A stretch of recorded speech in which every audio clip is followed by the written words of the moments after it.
প্রিয় অষ্টম শ্রেণীর শিক্ষার্থীরা, শুভেচ্ছা নিও। আজকে আমি তোমাদের 2025 সালের বিজ্ঞান বিষয়ের নতুন বই থেকে দ্বিতীয় অধ্যায় জীবের বৃদ্ধি ও বংশগতি, এখান থেকে বিভিন্ন প্রশ্ন ও কাজের সমাধান করে দেব। প্রথমে তোমাদের বলবো, যারা আমার চ্যানেলটি সাবস্ক্রাইব করো নাই তারা আমার চ্যানেলটি সাবস্ক্রাইব করবে এবং আমার সাথে থাকবে। তাহলে চলো আমরা ক্লাস শুরু করি। দ্বিতীয় অধ্যায় জীবের বৃদ্ধি ও বংশগতি। প্রতিটি জীবের দেহ কোষ দিয়ে গঠিত। এককোষী জীবগুলো কোষ বিভাজনের দ্বারা একটি থেকে দুটি, দুটি থেকে চারটি কোষে বিভক্ত হয় এবং এভাবে বংশবৃদ্ধি করে। বহুকোষী জীবের দেহকোষে সংখ্যা বৃদ্ধি হয়ে জীবদেহের সামগ্রিক বৃদ্ধি ঘটে। ডিম্বাণু নিষিক্ত হওয়ার পর বহুকোষী জীবের জীবন শুরু হয় মাত্র একটি কোষ থেকে। নিষিক্ত ডিম্বাণু অর্থাৎ এককোষী জাইগোট ক্রমাগত বিভাজিত হয়ে সৃষ্টি করে লক্ষ লক্ষ কোষ নিয়ে গঠিত বিশাল দেহ। এরপর পার্ট 1, কোষ বিভাজনের প্রকারভেদ। জীবদেহে রয়েছে 3 ধরনের কোষ বিভাজন দেখা যায়। এগুলো হলো, 1 নাম্বার হলো অ্যামাইটোসিস, 2 নাম্বার মাইটোসিস এবং 3 নাম্বার মিওসিস। অর্থাৎ জীবদেহের কোষ বিভাজন হলো 3 প্রকার: অ্যামাইটোসিস, মাইটোসিস এবং মিওসিস। প্রথমে রয়েছে অ্যামাইটোসিস। এ ধরনের কোষ বিভাজন ব্যাকটেরিয়া, ইস্ট, ছত্রাক, অ্যামিবা ইত্যাদি আদিকোষী ও এককোষী জীবে হয়।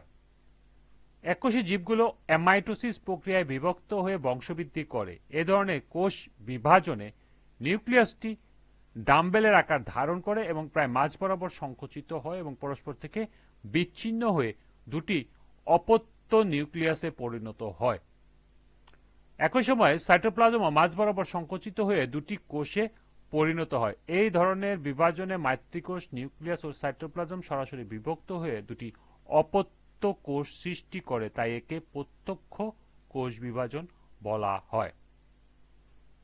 এখানে অ্যামাইটোসিসের কোষ বিভাজন প্রক্রিয়ার চিত্র দেয়া আছে। এখান থেকে তোমাদেরকে পড়তে হবে অ্যামাইটোসিস কি। অ্যামাইটোসিস কি এটা একটু গুছিয়ে তোমাদেরকে লিখতে হবে। তো চলো আমরা এর সমাধানটা দেখে নিই। এর সমাধান হবে, এককোষী আদিকোষী জীবগুলো যে প্রক্রিয়ায় সরাসরি বিভাজনের মাধ্যমে বংশবৃদ্ধি করে তা অ্যামাইটোসিস বা বাইনারি ফিশন নামে পরিচিত। অন্যভাবে বলা যায়, যে কোষ বিভাজন প্রক্রিয়া একটি মাতৃকোষের নিউক্লিয়াস ও সাইটোপ্লাজম কোনো জটিল মাধ্যমিক পর্যায় ছাড়াই সরাসরি বিভক্ত হয়ে দুটি অপত্য কোষের সৃষ্টি করে তাকে অ্যামাইটোসিস বলা হয় বা অ্যামাইটোসিস বলে। অ্যামাইটোসিস এক ধরনের কোষ বিভাজন যা নিম্ন শ্রেণীর জীবে, এককোষী প্রাণী, ব্যাকটেরিয়া, কিছু ইস্ট, অ্যামিবা ইত্যাদিতে পরিদৃষ্ট হয়। অ্যামাইটোসিসকে প্রত্যক্ষ কোষ বিভাজনও বলা হয়।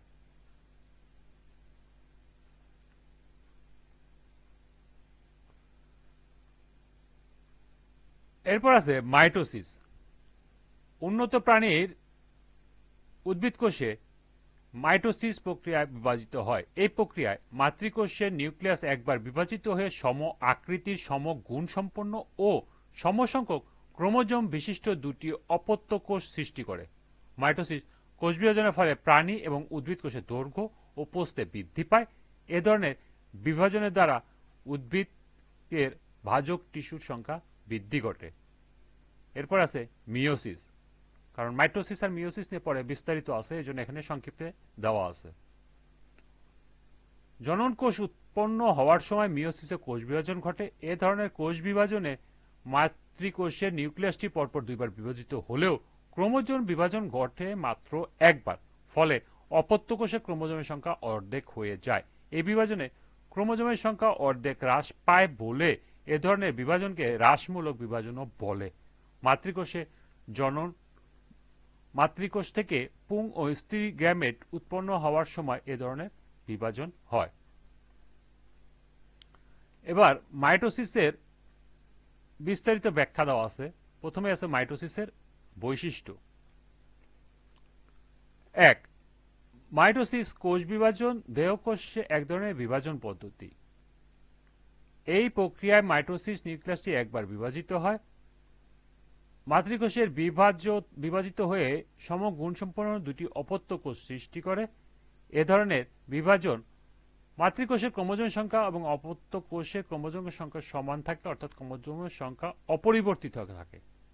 এবং সর্বশেষ আছে, এ ধরনের বিভাজনে প্রতিটি ক্রোমোজোম লম্বালম্বিভাবে দুই ভাগে বিভক্ত হয়, ফলে সৃষ্ট নতুন কোষ দুটিতে ক্রোমোজোম সংখ্যা মাতৃকোষের ক্রোমোজোমের সংখ্যা সমান থাকে। তাই মাইটোসিসকে ইকুয়েশনাল বা সমীকরণিক বিভাজনও বলা হয়।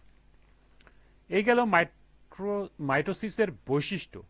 তোমরা এগুলো এখান থেকে পড়তে পারো, অথবা আরেকটু বিস্তারিত পড়তে পারো যদি বর্ণনামূলক প্রশ্নে এটা থাকে। তো চলো আমরা এটার একটু বিস্তারিত বর্ণনা দেখে নিই।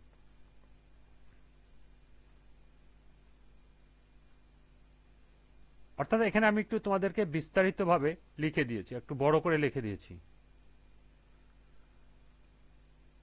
মাইটোসিস কোষ বিভাজনের বৈশিষ্ট্য উল্লেখ করো। এর সমাধান হবে, মাইটোসিস কোষ বিভাজনের বৈশিষ্ট্য নির্ণয় উপস্থাপন করা হলো। 1. দেহকোষে এক ধরনের বিভাজন পদ্ধতি। এই প্রক্রিয়ায় বিভাজনে দেহের বিভিন্ন কোষের অঙ্গের বিকাশ ও বৃদ্ধি ঘটে। 3. এই প্রক্রিয়ায় মাতৃকোষের নিউক্লিয়াসটি একটি বার মাত্র বিভাজিত হয়। 4. মাতৃকোষটি বিভাজিত হয়ে সমগুণসম্পন্ন দুটি অপত্য কোষ সৃষ্টি করে। 5.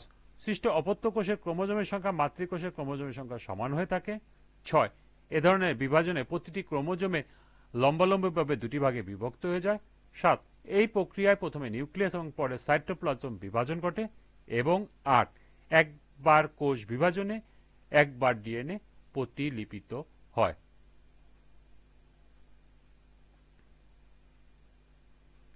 এরপর আছে মাইটোসিস কোথায় হয়। মাইটোসিস বিভাজন প্রকৃত নিউক্লিয়াসযুক্ত জীবদেহের কোষেই হয়। উদ্ভিদের বর্ধনশীল অংশে ভাজক টিস্যু যেমন কাণ্ড, মূল, অগ্রভাগ, ভ্রূণমুকুল, পাতার বর্ধনশীল পাতা, মুকুল ইত্যাদিতে এরকম বিভাজন দেখা যায়। প্রাণীদেহের দেহকোষে ভ্রূণের পরিবর্তনের সময় নিম্ন শ্রেণীর প্রাণী ও উদ্ভিদের অযৌন জননের সময় এ ধরনের বিভাজন হয়। এখানে একটু লেখা আছে কোন কোন কোষে মাইটোসিস বিভাজন ঘটে না।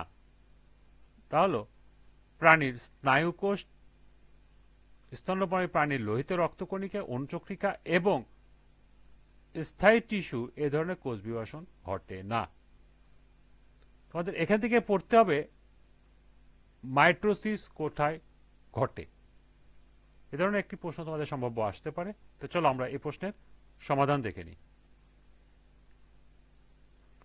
মাইটোসিস কোষ বিভাজন কোথায় ঘটে। এর সমাধান হবে, মাইটোসিস কোষ বিভাজন যেখানে ঘটে থাকে তা নিম্নে উপস্থাপন করা হলো। 1. সকল ভ্রূণকোষ মাইটোসিস প্রক্রিয়ায় বিভাজিত হয়ে বহুকোষ জীবে পরিণত হয়। 2. জীবদেহের বিভিন্ন অঙ্গ বিকাশ ও বৃদ্ধি মাইটোসিস প্রক্রিয়ায় ঘটে। 3. মাইটোসিস বিভাজন প্রকৃত নিউক্লিয়াসযুক্ত জীবের দেহকোষে ঘটে। 4.